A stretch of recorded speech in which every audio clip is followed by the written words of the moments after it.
Right now, combat injured veterans are getting a dollar for dollar reduction of their military retirement pay from their VA disability benefits. So if they have to retire because they've been injured in combat, they sacrifice dollar for dollar their retirement pay because of the disability benefits that they receive. They're entitled to both. They've earned both. The nation promised them both. They deserve both. The Major Richard Starr Act will finally provide some justice to those veterans. It will finally provide these military retirees with their full disability and Department of Defense retirement benefits, righting this longstanding injustice. We can afford to right this injustice. Whatever the estimate on the amount of funding required, and it has varied over the years, it is a pittance compared to the cost of our national defense, close to $1 trillion now. This country can afford to do the right thing by these combat injured veterans, and we have a moral imperative to do so. Veterans who have served more than 20 years already receive both the VA and the DoD payments in whole.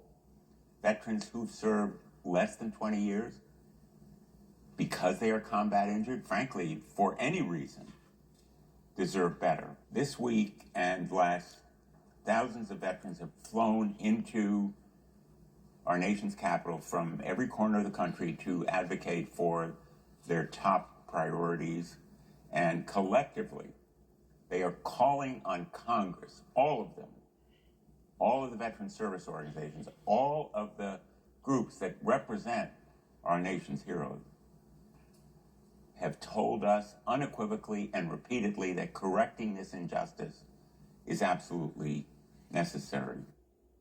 Message to my colleagues. Listen, y'all. Without action. That is Senator Blumenthal basically Rhetoric. Saying that Without if a combat veteran gets injured for any reason while in combat, and what happens normally is if they get injured, they just get medically retired. If they can no longer work, or they'll get put behind a desk, or they'll be given something to do until they can actually be medically, if they have to be medically retired because they're so injured, because they've lost limbs or anything like that. The normal thing is just to give them medical retirement. And so you have people who might be like 16, 17 years in, and all they can do is get medical retirement. So what happens is when they go to the VA, they can use the VA, but they will get medically retired at a percentage. And that's the percentage, basically, like it'll be 50%, 30%, 60%. Some of them do not get 100%. Some of them might get 40%. And I know some people who've gotten like 50% and they've lost a limb. And then they got like probably about $300, $400 a month. I've seen veterans with limbs that they lost, like say a finger or something, and it could be your right hand, or it could lose 2 fingers on their right hand, meaning they can't possibly write. But what ends up happening is they may only get like $1,000, $1,500, and that's all they get. And then they can't work. So they only get one, like say $1,500, and then they can't work, and they're not Social Security eligible. And it just varies, but Social Security be acting, fishy. Sometimes you file for it and they disapprove it and things like that, especially when you're young. So what he's saying is that if someone is a combat veteran and they get injured, then they're unable to work anymore. And these are people like, I don't know if there's I'm hoping that there's like a time, say if you're like 10 years plus, then you should get your full retirement. Or say 15 years plus, you could get your full retirement. And if you're combat injured and you can no longer work, then you should get your full retirement plus be able to go to the VA and get a disability. But And I know some people will say, well, I did 20 and I had to do 20 before I get my retirement. But a lot of people who do their 20, trust and believe.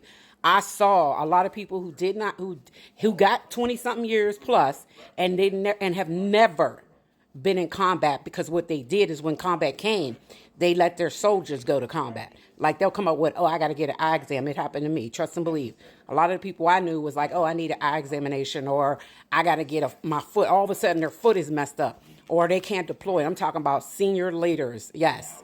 And they retired with their 20 something years, but they didn't do any combat. Combat's a whole different animal.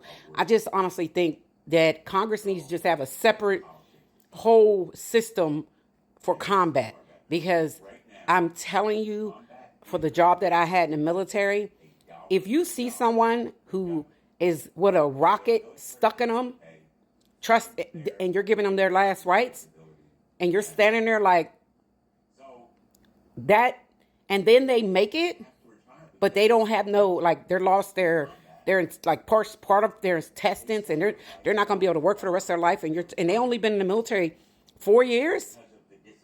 You don't think they should get? I think they should get a military retirement. If they can stay in and work, okay, let them work, but give them some type of retirement and disability so that they can sustain themselves. But I just think that the system as itself, there has to be something in there for, like it's all bundled up together. And this has even been since war wars and stuff like that, how veterans came back and they lost their lives, and people were just like, okay, so what? You know what I mean? And I know a lot of people were like, oh, well, you signed up for it. But let me explain something to people who want to say that.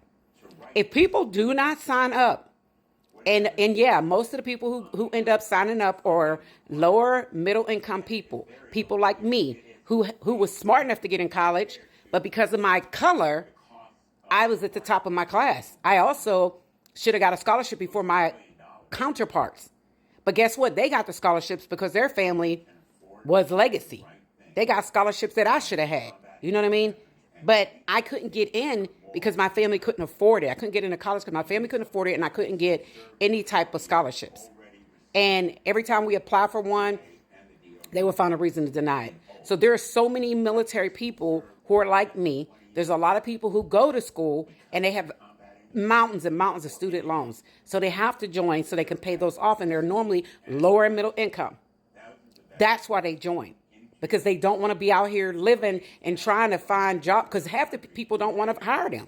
They can go to there's people who went to college and can't get jobs. So they decide to join the military, become officers or whatever, and pay off their student loans. Yes. So don't knock people for serving this country. And another thing is, when they're serving so people can go and be teachers, nurses, doctors, fire department, police officers. Yes. Or sit at home and collect welfare checks and Social Security and things like that, who have done nothing. Yes. So before you want to knock, because I've been seeing this a lot since this situation happened, I've been seeing a lot of people talking about military veterans on this platform, talk about, well, they decided to join it. Oh, well, and them. Well, guess what? If you are lower than 35 years old, or I think it's 35 or 32 years ago, old, keep talking. And if this administration does not have the force that they need to do what they need to do, if this continues, remember your words. And I tell people all this time, don't let your mouth bite you in the behind, because you too and your children can serve. Okay? And it's not just men that have to sign up for the selective service. If you're lower middle income, you should be supporting the military 1,000%. Because as long as people keep volunteering, and if you are not in there right now, you don't have to serve. But if people stop volunteering and not joining, selective service will be initiated. And you know rich kids are at the bottom of the list to go. It's going to be middle lower income. And it's in MAGA, all of y'all, rural areas. Yeah, all of y'all will have to go. But what Senator Blumenthal was basically saying, too, was that Republicans had voted to not help combat veterans get full retirement if they're injured in combat. So that was the synopsis of everything. But y'all have a great day and stay strong.